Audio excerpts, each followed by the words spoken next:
I'm Thenuka Ranasinghe and I'm 19 years old. I work as a comic book artist for Olotoons, which is a brand under Thenuka. If your life was a comic book, what would your introduction be like? Well, imagine a busy street on a Monday morning. Everything's calm, people are doing their own stuff, and suddenly the camera goes to a building that's on fire. And everyone's like, oh no, it's tragedy. People are worried, people are screaming at the building, there could be things that are losing in the building. And one guy pops out of the balcony and he's holding a child. The parents of the child are so relieved, they're downstairs, they're happy that their child is saved. But then the guy that pops out of the building drops the child by accident. The guy that drops the child, that would be me. What inspired you to become a comic book writer? Well, I've always been a big fan of drawing, sketching and stuff. They used to be my thing. And comic books were like my friends. The characters, they are more interesting than people you could meet. So it's always more, I was always lost in that imaginary world. Share a little about your creative process when developing a new comic. Plot is everything. You gotta have a good and interesting plot. Without it, you might as well just not do anything at all.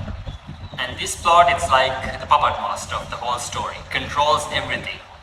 And let's say the main character, the characters, the dialogues, everything is dependent on that plot. And it should be intertwined. There should be a connection with the plot and its characters. How do you approach character development in your comics? To start things off, looks are very important.